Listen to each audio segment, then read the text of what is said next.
Never regret a day. Not the hard ones, not the wasted ones, not the ones you spent wrong. This is not a motivational slogan.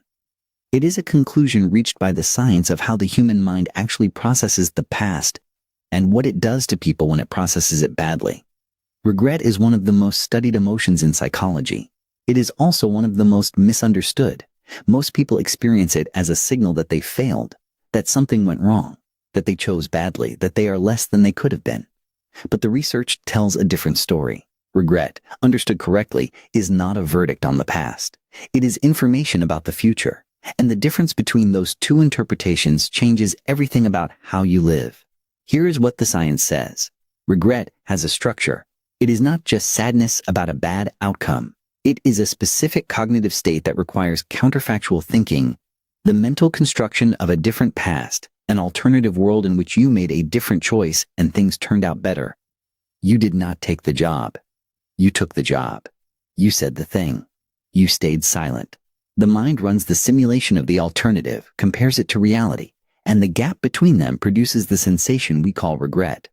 Research by psychologist Neal Roese at Northwestern University has documented the mechanics of counterfactual thinking across decades of study. His work shows that this kind of thinking, imagining how things could have gone differently, is not a malfunction. It is one of the brain's most important learning mechanisms. The mind constructs the counterfactual to extract the lesson, what should I do differently next time? In this sense, regret is built to be useful.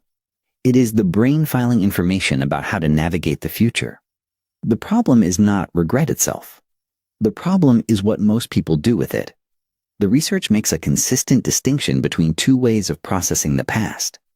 The first is called rumination, repetitive, passive focus on the negative, cycling through the same memory without extracting new information or arriving at new resolution.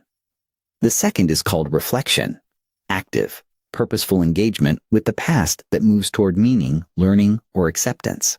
Both involve thinking about what went wrong. Only one of them produces anything useful.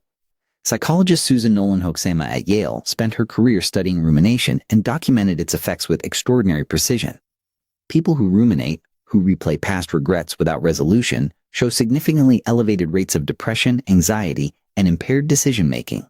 The same regret that was supposed to help them learn keeps them stuck in the emotion of the experience without allowing them to extract the information from it. The file never closes. The processing never completes. Reflection does the opposite.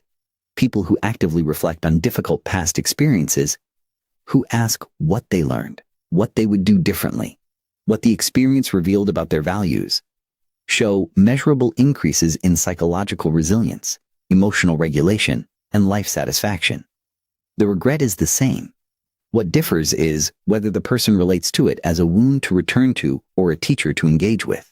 This is the first lesson. Regret is designed to be processed forward, not replayed backward. It is worth pausing on what this means practically. When you feel regret, the question is not whether the feeling is justified. It almost certainly is. The question is what you do next. Do you use the signal, extract the lesson, identify the adjustment, make the decision about what you will do differently, and then let the signal complete its function? Or do you keep the signal running indefinitely, returning to the same memory long after there is anything new to extract from it? The first is how regret works correctly. The second is how it becomes a wound that never heals, not because the original experience was too painful, but because the processing was never completed. There is a second dimension that the research illuminates, one that takes years, sometimes decades, to become fully visible. Psychologist Laura Carstensen at Stanford has spent her career studying how people relate to time and experience across the full arc of their lives. Her research on what she calls socio-emotional selectivity theory shows that as people age and develop a clearer sense of how much time remains to them, they consistently shift their priorities. They invest more in meaningful relationships, more in depth over breadth, more in present experience over future accumulation. And they report consistently higher emotional well-being than younger people, not despite their losses, but partly because of them. What Carstensen's work and the broader literature on aging and regret reveals is a counterintuitive pattern. The most common regrets reported by people at the end of their lives are not about things they did.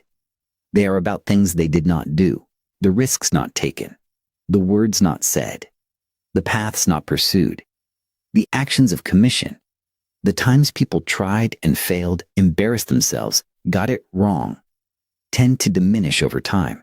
The regrets of omission, the times people held back, played it safe, chose not to, tend to grow. This has an important implication.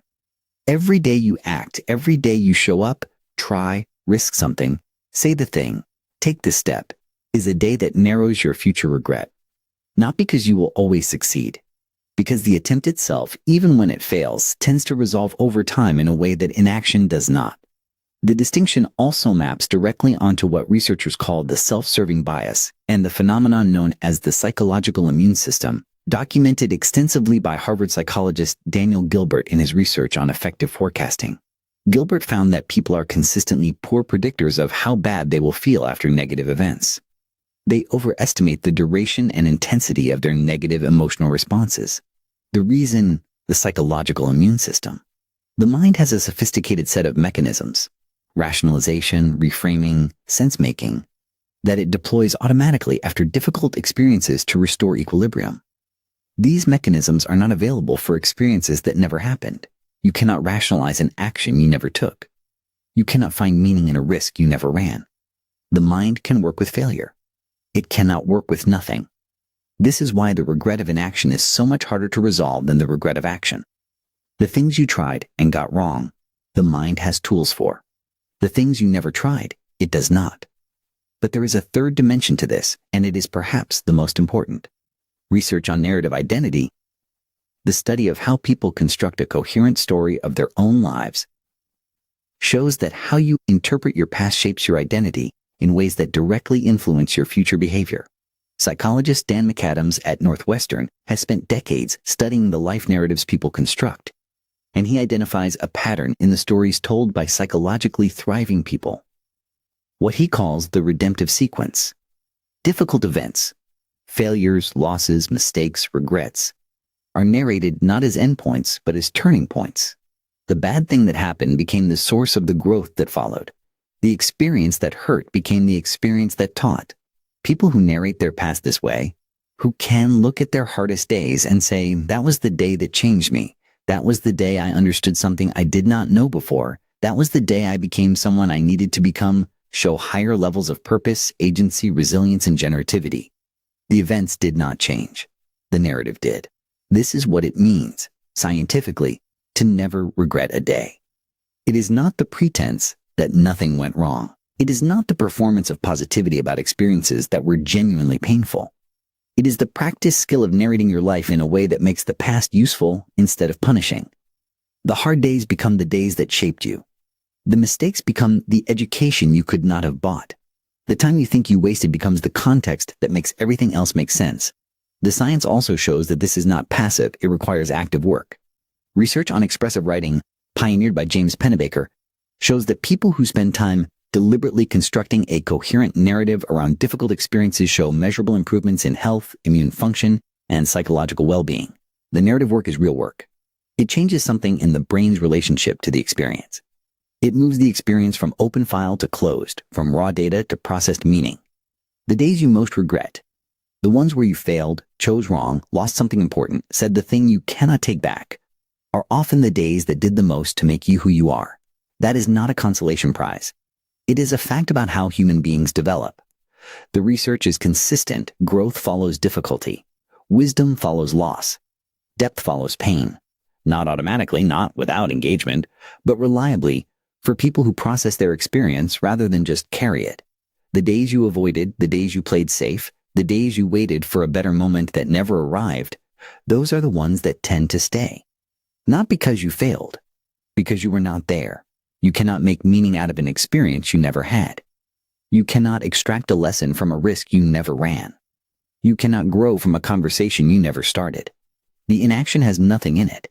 And the mind, for all its remarkable capacity to work with difficulty and pain, cannot manufacture something from nothing. Never regret a day. Not because every day was good.